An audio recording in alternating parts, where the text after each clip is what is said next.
एक आदमी और बिल्ली की कहानी। एक आदमी सड़क पर से गुजर रहा था।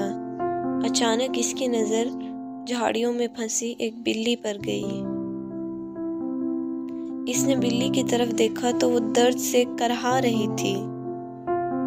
इस आदमी को बिल्ली पर तरस आ गया। इसने बिल्ली की मदद करने का सोचा और बिल्ली के पास गया। इसने झाड़ियों से बिल्ली को निकालने की कोशिश की, लेकिन बिल्ली ने इसके हाथ पर काटा।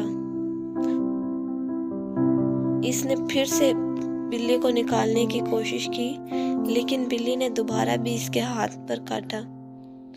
वहां पर पीछे एक आदमी बैठा था। इस आदमी ने इससे कहा कि इसकी मदद ना करो, वो खुद ही निकल जाएगी।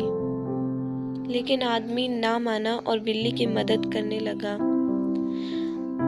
आखिरकार बिल्ली निकल गई और आज़ाद हो गई। इस आदमी ने दूसरे आदमी से कहा, हमें जानवरों की मदद करनी चाहिए, वो तो अपनी असल के मुताबिक ऐसे ही करते हैं।